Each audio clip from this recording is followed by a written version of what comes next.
part. Great. So I'm looking at this. I'm looking at the participant section now, and I'm so excited seeing the caliber of people who join in. That tells me that it's going to be a blessed month of April. Maybe because this month of April is my birth month. Maybe that's why I'm recording this great success. Same here. Same here. Every people are so cool. Same here. Same here. All right. Let's Hey. Okay, so we're going to start off right away because our guest is in the room already. And I want to also celebrate her for at least logging in on time. All right, it's very, very awesome. It's an awesome, that's awesome from her. And we're going to just start off right away. Let me celebrate everyone I'm seeing here. I'm seeing Dikbo, I'm Cici, I'm seeing Dari, I'm seeing Kami, I don't know if James Bond, but I'm seeing Jal, of course, I've seen you. And I've seen a couple of other persons. Thank you so much for attending tonight's section. So, Terry, you know what is going on with the participants? We have all the influencers, we have the value chainers, and we have all the powerful people. so powerful. So that's why I just can't ignore. All right, because I'm so blessed that we are having us tonight. Without you, I think it's not gonna be a fun-filled section. So that means I believe our guest tonight is going to be having a good time too, because I know that everyone here is set to learn, unlearn, and relearn from my experiences. And it's so awesome. So without wasting too much time, we're going to go straight right on into it. Our guest is no other person. All right, we already know her. I think we already seen profile in the chat room. So I don't need to read that all over again. So there's a noise there. Who's that? I think there's a noise in the background. I'll sort it out. Go on. Sort that out, okay? Not everybody here were in our chat room, sir. So maybe you need to. She's really? Coach, yes. So. And I know she has a lot of fans and like me. So please. Okay. So let me read that. Okay, that's great. Okay, so just a minute. Do you have it close by? Yes, I'm just opening my phone now. Okay. Yeah.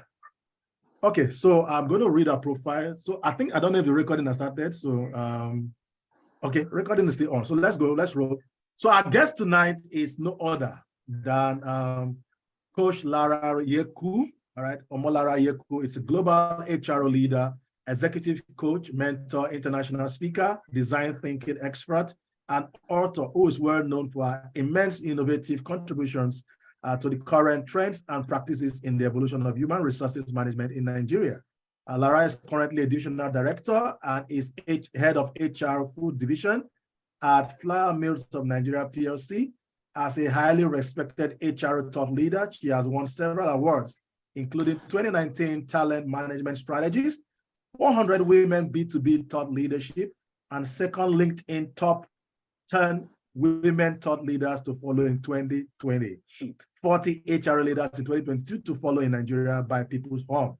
She's a member of the International Coaching Federation, ICF, USA, and a Strength Cup with Gallup Strengths Incorporated, USA. Recently completed an executive education with Yale School of Management. She's the founder of HR Gems Network, a community of professionals with a common goal to be positive change agents, and the author of the innovative storytelling and mentoring book, My HR Storybook. She's happily married and blessed with 3 children. She loves to dance and find fulfillment in imparting lives possibly. All right, so may we, I don't know, in the chat room, let's just go to the chat right now and give you a sounding welcome. All right, who can also unmute our mics and just give an HR a welcome. And after welcome to our guest tonight, Coach Lara Yeku. We can do that. We can go to the comment section. We can also unmute for a while and let's just celebrate. I'm loving the energy. Hello. Hi, everyone. What a vibe. You're just a vibe. Oh, thank you. Thank you. I'm loving the energy in the room already. Thank you so much, everyone. We're happy to have you. Such an honor to be here. Thank you. Thank you for having me. Awesome. I'm honored. Awesome. So tonight we're just going to put her on the hot seat and I'm going to just be asking her a few questions all right, based on our journey so far in HR, all right, and several other questions that are pertinent. So I'm going to be asking a couple of the questions, and of course, I believe we have enough people in the room and enough experienced people in the room. So put your questions down. I will ask a couple of questions, and also we can take some questions from us as we run through this, all right? So let's roll, all right? Are you ready, ma'am? All right, I think she's muted, all right? So you can unmute your mic and let's know if you're ready and we can hear you. You can go ahead. All right, you're still muted. I'm ready. Right. I'm ready. All I'm right, ready. all right, I'm all ready. right, all Loving right. the energy. I'm ready. All right, Thank you. All right, so let's start this section tonight. Let's start off from this. All right, so just to get to know you, I believe this is my second time in meeting you. The first time I met you was during the 3rd anniversary, and that's when I met you. All right, I'm like, okay, great, right? I think this is great, someone that I should really look out for. I get to learn from in the future. But thank God I'm like hosting you tonight, and it's good to connect on this platform. So just briefly, let us know exactly how can you describe your journey so far in HR? How you got started? Tell us all the fun times, what have been the challenges so far, and how you've been able to overcome it in your, I don't know how long you've been in HR, but just let us know about your journey and how it has been so far for you. Okay. Over to you, ma'am. Thank you so much, Terry. Thank you so much to everyone. It's such an honor to be here this evening learning. I always love the gathering of nation builders. I believe people who are passionate about capability development, about human capital development, are nation builders. Because for us as trainers, as facilitators, our goal is to help people become better, to develop the right skill. And this community, I believe, is all about that. It's such an honor to be back again into the community. Thank you so much, Dr. SK, my big sis. You know, it's always a loving time with you. Thank you for having me. So very quickly, because I'm mindful of the limited time that we have and to ensure that we get the maximum value from the time learning from one another. My HR journey started about 17, 18 years ago. I read biochemistry in school. I was the only girl of my mom before she had my kid sister when I was about 15 or so. And my mom wanted to be a doctor. Unfortunately, she ended up being a pharmacist and being a first favorite daughter. She wanted me to be a medical doctor. So I initially had strived to become a medical doctor, went through school, jammed me about 5 times, ended up studying biochemistry. And my 1 year youth corps membership with Cadbury, I realized that biochemistry, the medical line, was not my thing at all because it was routine. And I wanted to be able to express myself. I wanted to be able to do other things and be innovative and work with people. My exposure to HR was while I was serving at Cadbury, okay, because the medical department that I was in was under HR department, and we get to attend HR meetings together. I realized that I suddenly loved being in the midst of HR people. I loved how they interacted with people, and I discovered my passion from there. I engaged 1 or 2 of the HR people then to mentor me. And when I finished my NYC, I said I wanted to become an HR person. I wanted to pursue a career in HR. I think I was out of a job for almost a year afterwards. I didn't get any job, but my first job was an admin officer role. Even though I wanted HR, but it was in an HR consulting firm. My mentor advised me to take on the role then as an admin officer, which I did while functioning as an admin officer in that organization for a couple of months. I had to express my interest to the HR person, and I was building relationships. Anytime I was less busy at my, at my daily activities, I would just go over to the HR team, build relationship and support them and volunteer to be of help if there's any HR activity available for me or tasks to support them to deliver. And that was how I was able to, make my intention known, build the right relationship. And a couple of months afterwards, there was the resignation in the HR department and I was considered. That's how my HR journey started. From there, I've always been in HR. I grew from an HR officer. But one thing that stood out for me, my HR career journey, I think I'd like to share with everyone here was I was able to discover my strengths within HR. So I started as an HR generalist, from admin to HR generalist before I specialized. But I realized that I love the numbers. I'm driven by numbers. Numbers excite me. And I had to go and build my Excel skills. While I was working at DHL at some point, I got a call from Accenture. I wanted to join Accenture for a couple of years. I sent one or two people my CVs. I never got called back. But during my CIPM, because I'd enrolled in CIPM, during my CIPM, I had to network with someone who was working at Accenture. And there was a time he sent me a chat and asked if I was good in Excel, that they needed someone in HR, but not just an HR officer, but an HR officer with strong Excel skills. And then I started self-teaching myself Excel. So I got invited, I did the assessment, the Excel test, and I got called. And that's how my journey started, with focus on my area of specialization, which was, data management. From there, I, over the years, evolved from Excel skill to advanced Excel. I was managing the payroll. From there, I evolved also to compensation and benefits. And that was how I later, developed my data analytics skills. And over the years, I realized that even though I was functioning in HR, I had one strength that stood me out. So when it came to HR reporting, when it came to HR analytics, I was the go-to person, and that has helped me over the years. So over the years, I grew in my HR career. At some point, I realized that I had all the competences, right? I had the strong functional specialty skills, but I wasn't getting promoted. I missed promotion twice. I was doing my job well. My performance appraisals were always outstanding, but I wasn't getting promoted. At the point, I had to challenge my line manager to ask her, I'm delivering on the job. Why have I missed promotion twice? And that was when she sat me down and said, yes, for a certain level, you need functional capability, but for the next level, you need to build and hone your leadership skills. And that also changed, my trajectory a bit to move away from focusing on my functional capability to behavioral and leadership. And I realized when the opportunity came for me to lead Accenture as the country head of HR, because I had gotten the feedback, had been mentored, and I started working on my leadership. I started working on even my visibility within the workplace. When the opportunity came for me to lead the country HR role at Accenture Nigeria, I was being considered. But that takes me to another point. When I was leaving Accenture, being a smaller organization as well, I was out of a job for a couple of times. I think for about 8-9 months, I was out of a job.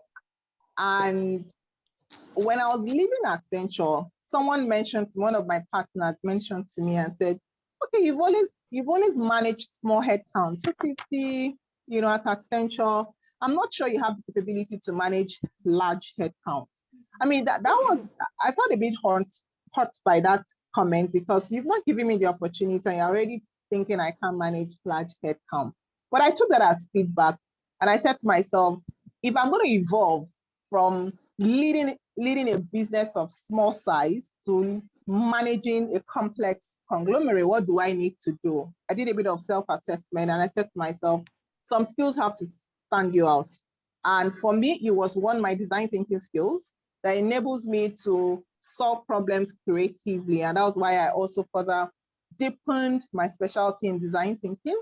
The second for me was coaching, because I'm a firm believer that for you to be a transformational leader, you have to transform yourself. And coaching for me was the answer to self-transformation for me to be a transformational leader. Third for me was to build my agile mindset and innovative mindset. And those are the three things that I brought on the table when I was being considered for my current role at Flour Mills. And like I said to people, we were about four candidates who had interviewed for that role. As I was told, I was the youngest. I was the candidate with almost no industry experience in manufacturing, but I was being considered for the role. Because I identified my unique selling points, my areas of strength, and I brought that to the table. And over the last 3 years, going to 4 years, where I've worked, my role has really been very interesting because all my skills and capabilities are part of the thing that I've brought to the table in supporting my organization. Okay, I think that's a bit about my HR story, highlighting the areas that I believe would interest everyone around my capabilities and how that has helped to accelerate my career or impacted my career in one way or the other. Thank you, Terry. Awesome. So I guess I saw some similarities there. All right, do we have biochemists in the room? Biochemists on HR people or trainers. All right, biochemists on HR people. Do we have some of them in the room? So we can see them popping out. That's good. So as soon as you said I read biochemistry, I was like, see me here, right? Okay. All right, so for me, I'm like, wow, that's a great connect. So read biochemistry school, and then we have, you have parents who say, all right, so you read biochemistry school, you have parents who say, go read the medical line because that's where the world is going. That's the big. We have a forester in the group, though. I saw somebody say the forester. All right, so you are recommended for accounting or engineering or medical and all that. And if you don't get the medical line, you are referred to either microbiology or biochemistry, right? All right, so that's an interesting one. All right, so great to hear your story. All right, that's very, very interesting. So so far, I think that's so interesting, like I said. But can you touch on maybe one or two biggest moments you've had that have been very, very challenging in your career so far? Maybe one or two biggest challenge, all right, beyond the ones, little ones you said so far, that you were like, how did I get here? Something honestly, like that. Let Right? me teach you. I will tell you mistake. So you understand. Okay. All right, let's do it. I mean, the experience from transitioning from fast-paced, high technology-driven organization like Accenture, a global company, to taking up a role in FMN. Initially, I said to myself, let's go try it out. I mean, the role sounded very challenging while I was discussing with the board and the directors. And I got into the organization, given my 11 years experience in an environment where at the click of a button, things are moving fast. So an environment that is a manufacturing industry. The biggest initial shock for me was, how did I get here? Moving in from an international company to a manufacturing environment was like, how did I get here? I mean, who sent me message because of the complexity around the environment?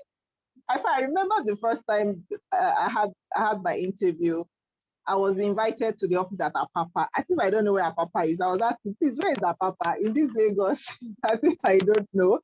But I went there and I said to myself, this is a big challenge. I saw something bigger than myself.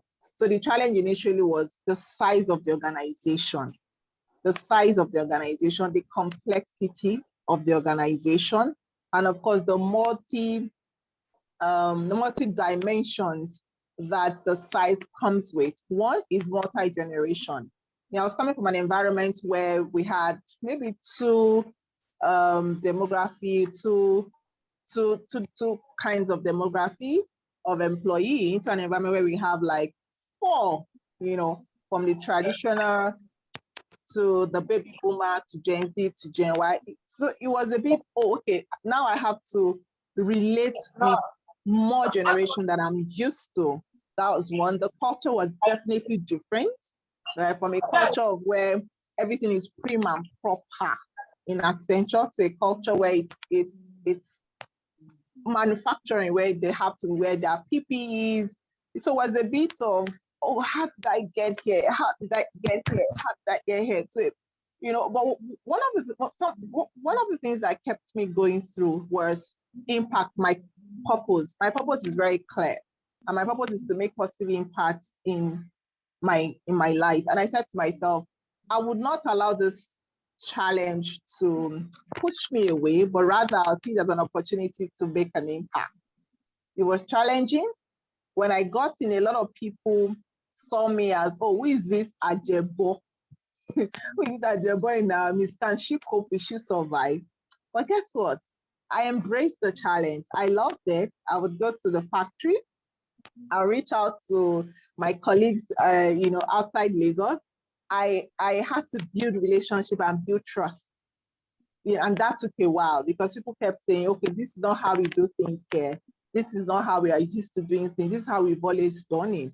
And bringing in my ideas and my innovative ways of doing things was a bit tough at first. But when they saw the benefits that came with the ideas I was bringing on board, everybody embraced it. But it was really tough at first. Honestly, it was tough. It was challenging.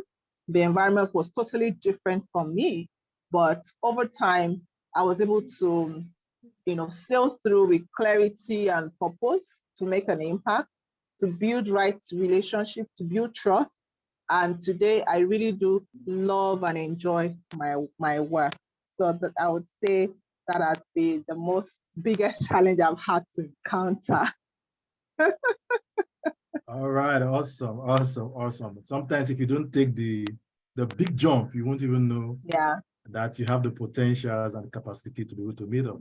That's great. Absolutely. Absolutely. That's awesome. All right, so we're speaking a few moments ago, just before the section started, and you were asking what's the demographic of the APTIA members. Were they all into learning and development and all that? And I try to answer as much as I can because I know that my answer anyway, some of us may be in core learning and development, some of us are in HR, my thinking, some of us are looking at HR, all right? But I think every one of us, what all of us have in common is that we want to help people. We are in core HR, practicing HR practitioners or somewhere around it.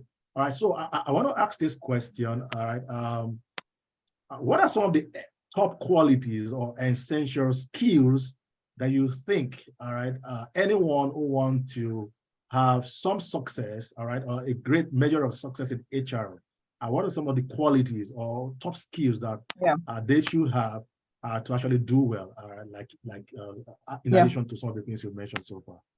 Awesome. Wow. Thank you, Terry, for that great question. In my own personal view, I think the first quality anyone that wants to have a great career in HR should have is, for me, clarity of purpose. For me, that's number one. Because I've realized that a lot of us do approach our different role as HR professional as a job, rather than making it very meaningful and impactful.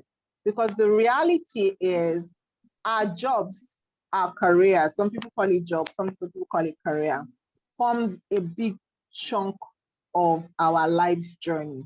And the earlier we start seeing that our job is not just a job, but a way of expressing our purpose in whatever endeavor that we find ourselves, the beginning of transformation for us in how we live and how we deliver. So for me, it's clarity of purpose.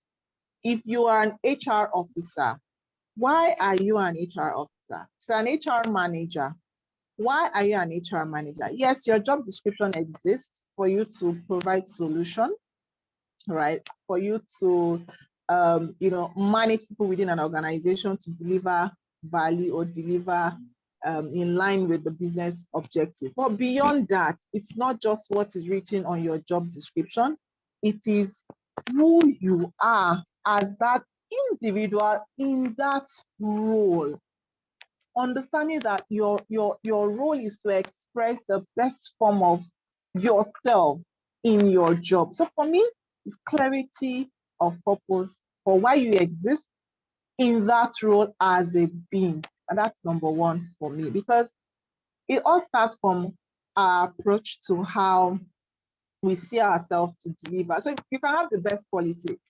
And this is why sometimes you have people with the best functional skills, but they are very arrogant. Are very arrogant.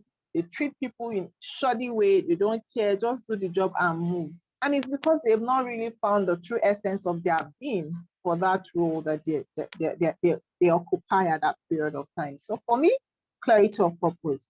Another top quality that you need to have is understanding, in addition to understanding your purpose, is in understanding what you're required to do. In understanding what you're required to do and what do you need to understand is one, what are the right competencies that you should have, your capability, your skills, the right behavior that you need to excel in that role. So top skills for me is business acumen skill. I always say to people, as leaders, as HR people, we exist in a business for a purpose. Even if you work in an organization, in an NGO, that NGO exists for a purpose. So you need to understand your business, and that's where business acumen skills come in. No matter your level in your career, even if you're at entry level, you need to understand your business to a large extent. Because once you understand your business, you understand what you need to deliver value in that business. So your business acumen skills. The next is, of course, leadership. We cannot take away the place of leadership skills, right? How you influence people on a day-to-day basis also matters. I believe your leadership skills would link up, of course, with your clarity of purpose as an individual. So in addition to leadership skills, I would always say that innovation and creative mindset, every leader should have that. Because as the world continues to change, with innovation and creative mindset, you're able to evolve, you're able to understand the changes, you're able to evolve, and you're also able to extract value from the changes that is happening. And you're not that person who will keep saying, oh, this is how we've always done it. Meanwhile, the world has moved. The world has moved. So as the world is moving, you have to move with the world. You cannot stay back. And creativity and innovation helps you, to understand the changes happening around you and how best you can tap into the value of those changes. The fourth skill for me will be customer centricity.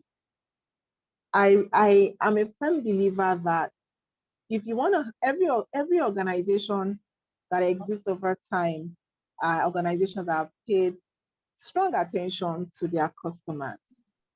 Customers in this context is not just your external customers, but even internal customers. Your colleagues at work, they are your customers. Your stakeholders are your customers. How do you keep them at heart, right? In the things that you do and you deliver. So customer centricity is one critical skill that everyone should have. I remember I went to the clinic yesterday for a review with the doctor. And after waiting a few minutes, the doctor said my result isn't ready because I had run a couple of tests some days earlier. The test was meant to take 3 days. So I came in on the 5th day, which was yesterday. And the doctor said, Madam, your result is not ready. You have to go upstairs and pick your result. And I said, upstairs where? He said, you have to go upstairs to the lab and pick up your result. I said, excuse me, this is a general hospital. Why am I the one going upstairs to go and pick up my report?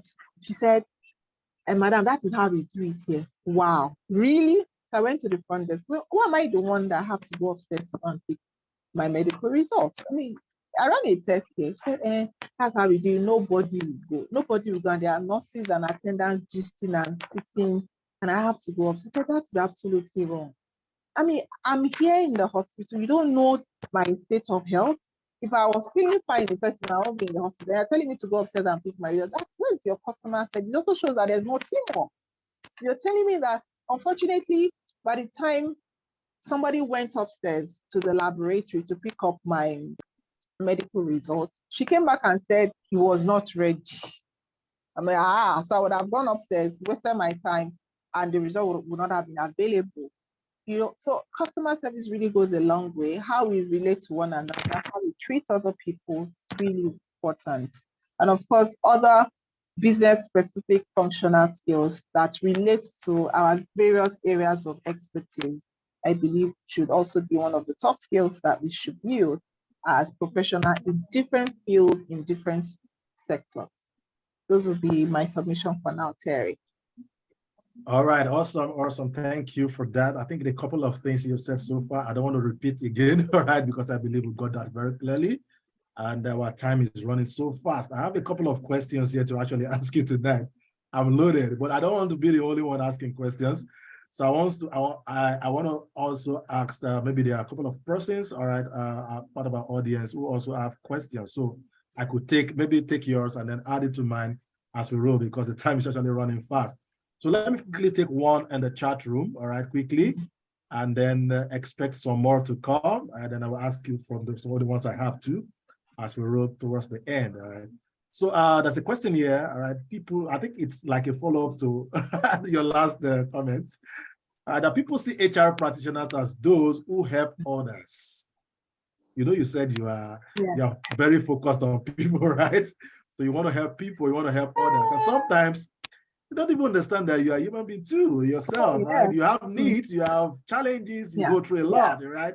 So how do you take care of yourself, and who do you talk to when you have your own issues and you're having your own issues? Who do you talk to? All right. How do you take care of yourself? Thank you so much. That is so spot on. Thank you, Uzoma, for that great question. And I'm going to share my story.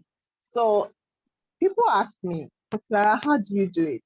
One, you work in an environment that is very complex. My headcount size is in the range of 10,000 and above, even though my division is about 6,000 headcount. And my office location is somewhere in Lagos that if you know Lagos very well, Apapa, you know, Apapa office location is, for some people, it's a no-go area. That is why I go to work every day. In addition to that, I'm a mom. I'm married. I have 3 girls who, of course, have 1 or 2 activities in school that I have to show up at. In addition to that, I have my community of HR gems that I have to reach out to people. I'm a coach. I'm an executive coach. I have coaching session. I'm a trainer, and it's just so many things happening. I'm an author. I'm writing my 2nd book. There's so many things. And yet at the same time, I don't joke with my well-being. What do I do? Because I also need to take care of myself. I can't give what I don't have. And for me to give the best, I have to be at my optimal best. What I do is, 1, I'm able to compartmentalize my time. Work is work. When I'm in transit, a lot of times I'm unable to pick calls during work hours. So when I'm in transit after work is when I'm catching up with all my phone calls. So I compartmentalize. I plan. I have a strong support system. I have a nanny, even though I don't have a living nanny at all. She resumes in the morning and she closes in the evening. My husband is very supportive. That's one. I've also been able to train my children to a large extent where they are a bit independent, and I take care of myself. Every quarter, I pay attention to my health. I go to the spa to at least take care of me. Every Saturdays, for those that follow my status, I go dancing.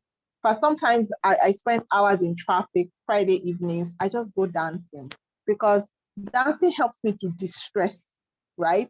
When I'm dancing, I'm exercising, I'm distressing my hormones, my biochemicals. I'm secreting the right, biochemicals to help my mental state. So I exercise a lot. I eat right, because I realize that this body is all I have, and for me to give the best of it, I have to be intentional about it. So as HR people, let's be intentional about our health. Have a community of very close friends that I reach out to when I'm really down. I have some of my coaches that I speak to just to, unbottle and share whatever state I'm in, and they help encourage me in return. So my community is very, very closely knitted. Few of my very close friends that I share stuff with. So my relationship is important. my source, which is God as well. Every morning, I have that relationship, my devotion. I have my morning rituals that helps me to carry through the entire day. So as HR people, we have to be intentional about ourselves, because if we do not take care of ourselves, we'll not be able to give and support people optimally. I like to end with one story. I remember there was a particular story a friend had shared with me about their toxic lead, their toxic boss. So she comes to the office. Some days she's very nice and friendly, and some other days, she's just not herself. It took them a while to realize that the days where she comes, she's very edgy, she's shouting, she's screaming. It's a particular period of the month. And that attitude just goes for about 5 days. And once it's 5 days, she goes back to her normal self. And it took them a while to realize, even for her to realize that it was usually during her menstrual cycle. That is when she's always very edgy. She gets to work, she's screaming, she's shouting, she's that. And after 5 days, she's her normal self. And it was until she became aware, right? She was able to manage that side of her. So as HR professionals, we need to be self-aware. What are your triggers? What are the kind of conversations? What are the negative triggers and the positive triggers? Once you're aware of that, you're able to better manage yourself psychologically so you can give the best. Thank you. Awesome. 5 days madness, honestly. All right, so many questions coming in. All right, so I'm going to ask you two quick questions. All right, there's a lot of questions on the comments right now. 2 quick questions. All right, just take them quickly. All right, so the first one will be, can you share a very specific, all right, a project or accomplishment you've had so far in your, I don't want to limit to your recent organization, so let me put it in your whole HR career so far. All right, all right, share a specific project or accomplishment that you've had that have made it worth the while for you, all right, so far.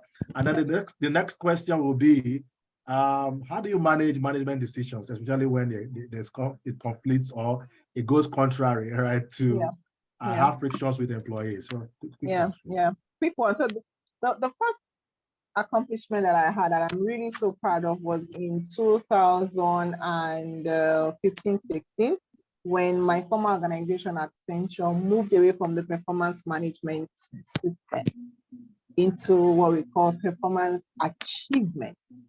It was a project that, I had to lead it. I had to start up for a couple of months to get trained, because we're changing how we're assessing people. You agree with me that performance management system for us at Accenture, we consider it as reactive. So you set your KPIs, and at the end of the year, we assess you based on your assessments and feedback.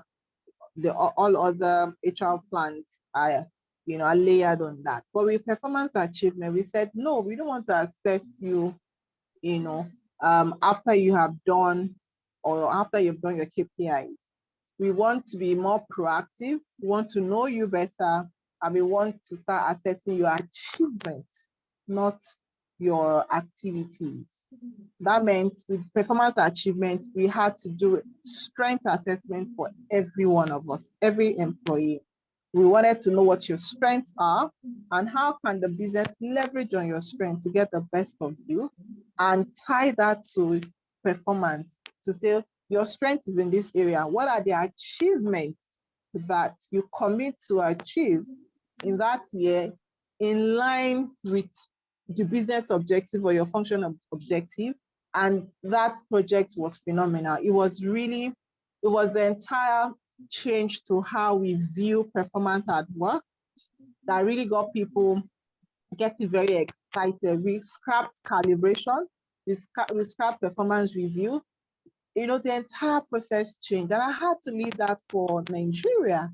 I found it really more fulfilling, because I had partners that had been in the business for 20 years who had been assessing people in a certain way, and I had to work with them to unlearn how to assess people in an entirely different way. So I was really very happy, because by the time Accenture left Nigeria in 2019, we had adopted the entire performance achievement process. And it was really the game changer for how we worked, and the results, of course, showed in our business performance. So it was one work that I did that also helped my coaching skills. I became a Strength Corp certified through that process, where we can assess people from the place of strength and leverage that to drive business results. So that was the greatest achievement that I had until today. I'm really so proud of that process. The second question that speaks to how do you manage management decision, especially when it goes contrary to your views, right?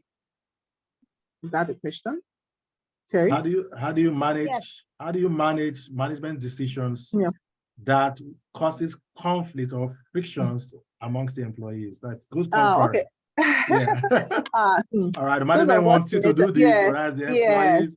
So Honestly, this is what it should be, but yeah, somehow you're just yeah. in between, like caught in the web, you know. I think one of the things that we all get to do as HR professionals is we've been able to come up with wisdom and tactics when it comes to communication.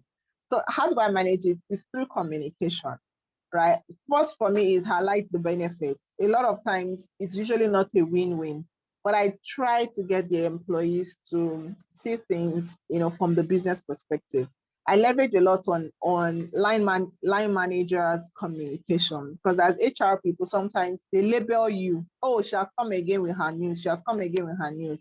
What we do is we cascade to the line manager. So the line managers, first and foremost, are very clear in terms of the business intent and purpose for that activity. For that communication, sometimes they reach, sometimes they push back. But once it's coming from their line managers, where of course the HR supporting them, they would usually push back. And I work in a unionized environment. Sometimes they take it as an item to the next JCC meeting so we can further discuss. Or sometimes, they just allow it just go, because it's a business decision. The intent and the purpose is usually clear, so that the communication is also clear, and we leverage on the line managers as well in driving that communication. Yeah. All right, awesome. That's great. That's great. We have this time is just running. I'm just enjoying this conversation tonight. Wow. All right, so there's so much Hey, on the chat room. this is steamy hot. So all right, steaming hot. I think everyone is enjoying the flow, and it's getting a lot of good questions. This particular question is peculiar. There's something I've seen so far about top HR practitioners, especially those who focus on positive change and those who focus on impacting people. I see that they have a lot of huge following online. I've seen some have 40,000 followers, 50,000 followers, some 60,000 followers, and all that. So someone here is saying that you have a huge following online, is been following you online, and you see that you have a huge following online. All right. So he said, considering you as an employee and you have bosses, have you ever, in any time, sometimes, all right, have you ever, some of the time, beef your online presence or influence you've had when maybe he said he has had a CEO threatened by his own social media presence. So have you had such kind of situation before, wherein maybe you're threatened, someone, maybe your boss has been threatened by your huge following and all that? Have you had any scenario like that? And if yes, how have you been able to deal with it? Okay, so let me start with where I currently work. So where I currently work, I mean, I've built my online presence before I joined them. And one of the things I made very clear was what I do is out of purpose, and this is what I'll continue to do. I remember before I picked up my offer with my current organization, there was a company that I made an offer to me. I was out of a job. I didn't have a job. And when I got the offer, I reached out to the CEO, because I was going to be reporting to the CEO. And I said to him that I do activities outside of work. This is my brand. This is my purpose. This is what I do, blah, blah, blah. They were going to pay me good money. And the CEO said, I'm sorry. Once you join us, you will not be able to do those activities. I said, for real? He said, yes. Thank you so much. And I returned the offer back to them. I was out of a job. I gave them back the offer and the money. So I would, you mean I would, hey, no way. No. So with all the efforts. With all the effort, I declined, because for me, Purpose. it was, purpose. It was purpose for me. And if you're going to tell me that I'm going to work for you because I'm going to work for you, I can't come out and talk to you. No. So have I had such an experience? Maybe in the early days of my career, while I was in my former organization, I think I had a boss who was quite quiet, and for her, it didn't mean anything. I think once or twice she raised it. And what I've always said to her is, one, I'm giving value to people. Two, I'm helping the brand of the organization, because that is what they don't know. Three, in addition to that as well, I'm also building opportunities. In terms of helping the brand, I'm also building opportunities for the organization as well. So it was really never an issue. But in such an instance where you have a line manager who is threatened by a social media presence, one, ensure that what my advice is, ensure that whatever you do is of value. I mean, you are not seeing bantering online, or you are not seeing raising a controversial conversation online. Please ensure that you are a positive ambassador for the brand of the organization. That's number one. Number two, let the line manager also see the benefits that it brings. Let's also see the benefit that it brings in positioning the brand of that organization.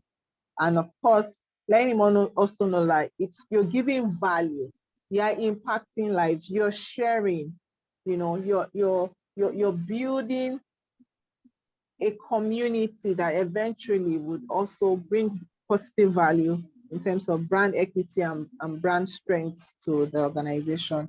That CEO might feel threatened in a bit, or might feel some form of jealousy, or might also feel insecure.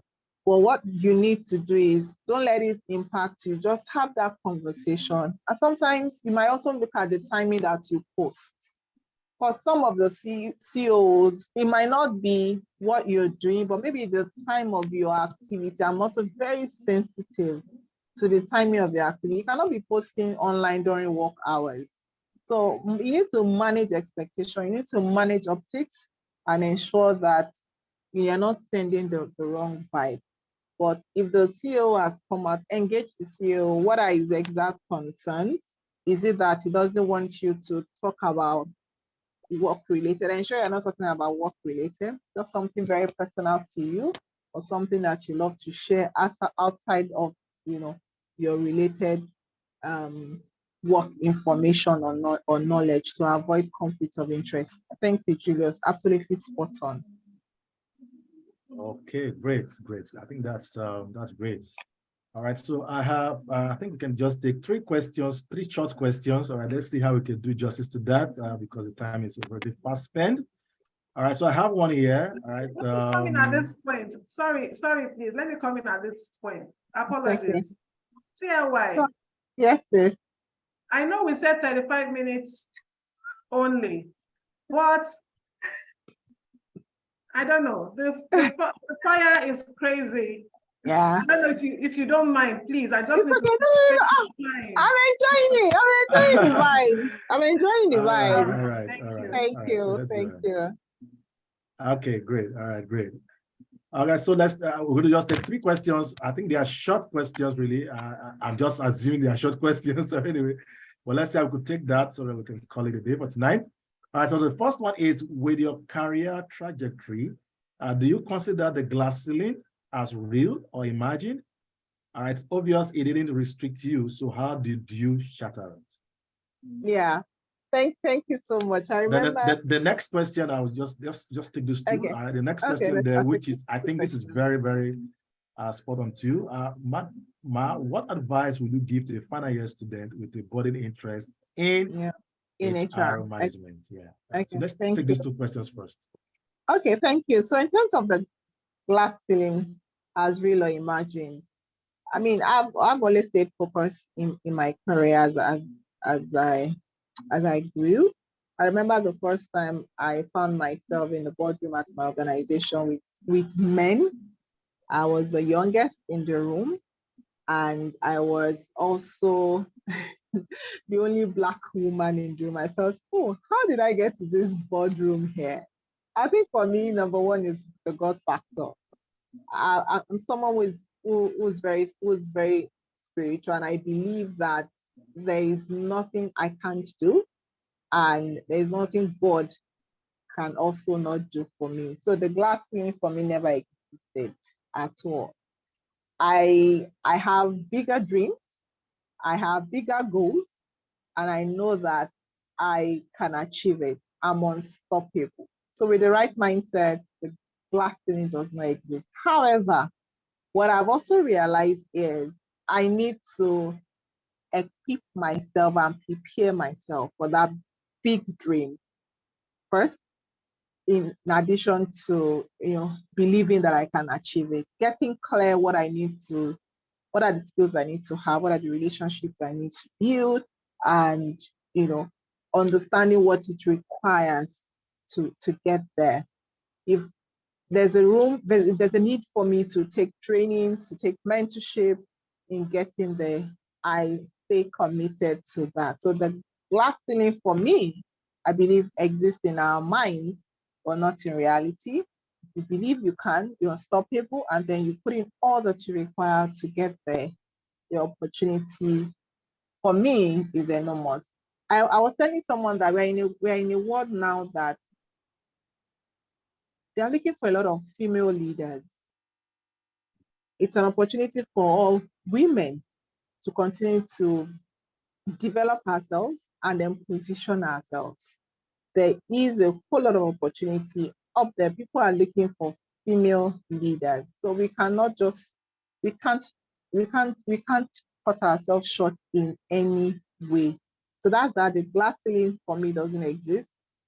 Have the right mindset and build the right capabilities to enable you, and break through that glass ceiling. The second question from someone on, if you're a final year student and you have aspirations in building a career in HR, what should we do? I mean, you're even very lucky. You're very clear what you want. For some final year students, they don't even know what they want. They are just anything I find myself doing, I'll just delve into it. But if you want to build a career in HR, first and foremost, you need to understand what are the ways to start. First is, if you can register for CIPM, we have the student module. It will enable you to have the right foundation in human resources industry. So you can take your CIPM. Second is for internship.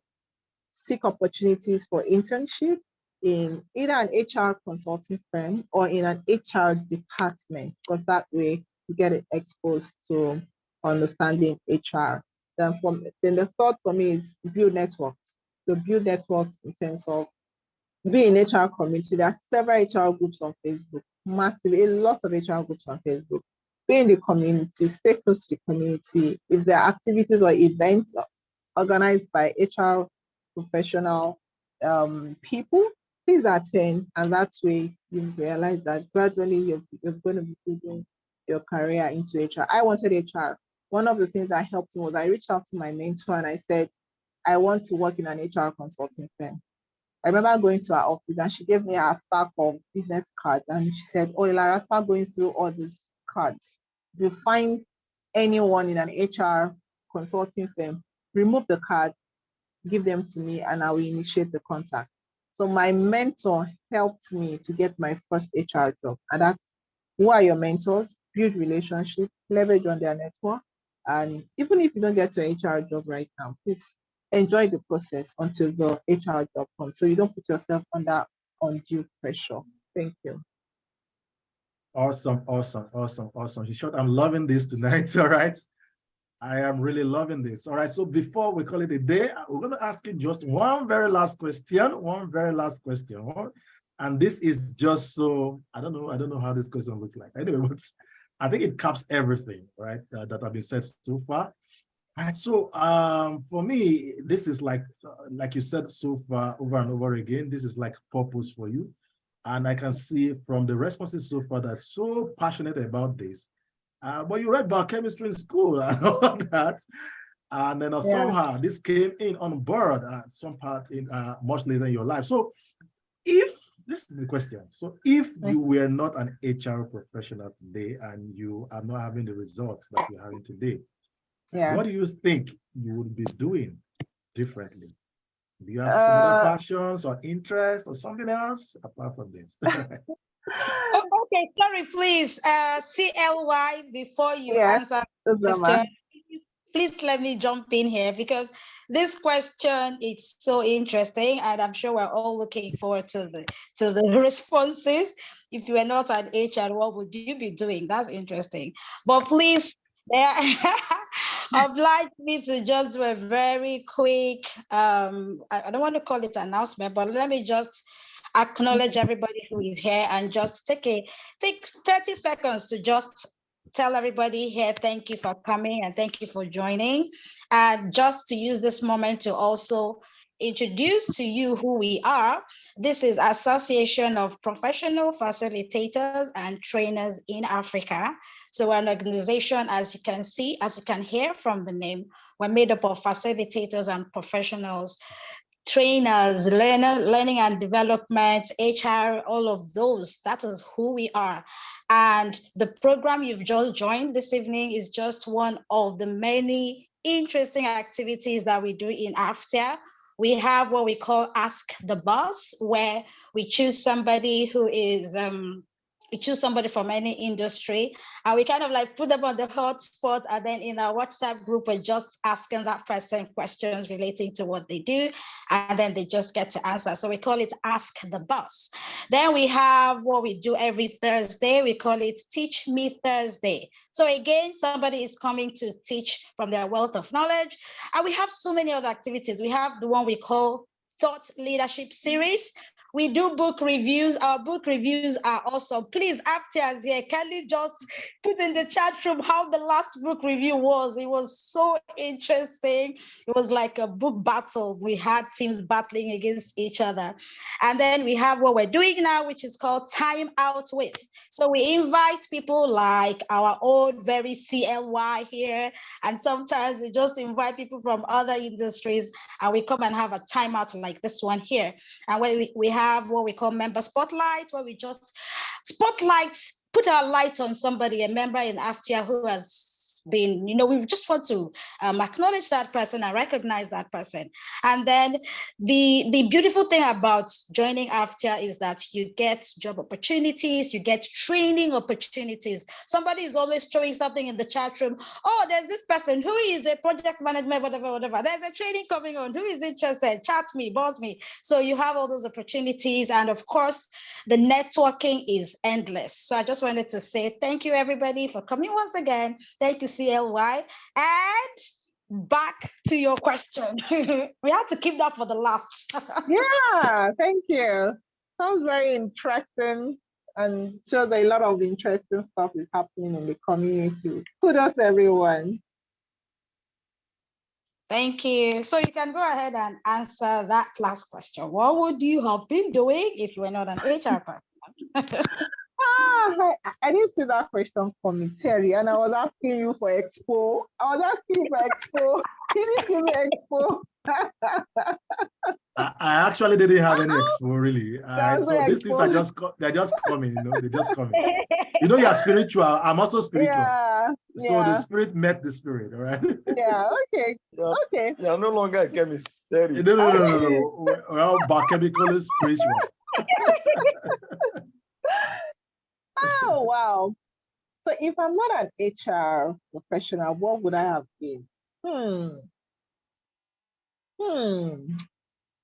that really got me thinking. I think I would have been a dancer, and I will explain. I remember growing up, I used to love to dance. My dad dances a lot. Yes, my dad dances a lot. And while I was in the university, I joined a professional dance group. And that dance group still exists today, Spirit of David. They still exist to today. But I didn't pursue my dancing career in quotes or interest because I didn't have the confidence. I didn't believe in it. But today when I see Kathy and I see a lot of professional dancers and I see the amazing things they are doing, and I said to myself, maybe I should have taken this my dancing career seriously. My dance instructor recently got sponsored by Red Bull to the United States, South Africa first, for a dance competition, and he became first, the best African dancer in South Africa, and that qualified him to the grand finale in America, where he became first runner-up. And I see him. This is some guy that lives in some random place, in the urban area of Lagos, and he dances so passionately. So maybe I would have been able to use my dance to tell meaningful stories across the world in terms of how we need to be able to express ourselves in a positive and impactful way. For me, dance is not just dancing, but dance has a lot of benefits. It has a lot of meaning to dancing. Dancing can change your mood. If you are depressed, dancing can be a way of changing your mood. I think I would have been able to do a lot more research in dancing because I'm very innovative. I tell people my thought patterns are not the regular way of thinking. I'm very disruptive in my thinking. I'm disruptive in the way, I like to get things done. If I had discovered myself way earlier and I've been able to build the right confidence, trust me, I could have been the best dance, maybe next to Kathy, the best dance instructor or teacher in Nigeria. So I think I would have taken my love for dancing in a more meaningful way. Okay, so Wow. I think your dancing, the dance promotion you just did right now is calling my dance. Your dance is calling my dance now. I love that. The way you said it is making it so interesting, looking sweet. Like let's all go get dancing skills. Let us go get dancing. Yeah, so I mean, sometimes I hope I'm tired. 11 p.m. I'm just dancing and I'm getting work done. I'm getting the vibe on before all form of negativity, Nigeria's problems, everything will fly away. Yes, sir. All right. Thank you so much. I think first of all, before I allow you to say your final words, all right, I just want to celebrate every one of us who's in the room right now. Thank you, all right, everyone. I think it's been a very interesting times. Yeah. There are, I think, a few sections you will have like this on Zoom, and you will see consistent participation. All right. Until the last 5 minutes, all right, we've had 32 persons almost all through. Yeah. All right. Can we celebrate ourselves in the chat room, right? Can we celebrate ourselves? All right, it's been awesome. I think our conversation is really spot on. All right, she's put on the edge. All right, I think it's been so an exciting time. I've enjoyed it. James Bond is still here without zero. All right, so can we celebrate her in a minute? All right, can we just celebrate our guest speaker tonight? All right, for taking our time to share experiences. Greeting dancing units now. Yes, all right. So before we allow you go, maybe just give us your last words. All right. Yeah. For some of us, like takeaway, what you want us to take home with, put it all together. All right, and then we'll tonight. All right. Put it all together. All right. What's our takeaway for tonight? Thank you. Thank you so much. Thank you, everyone, every member of AFPEA and everyone that joined today. When Dr. SK reached out to me and I asked, okay, so what's the topic? She said, no topic, just share your story. I said, story? I'm in for it.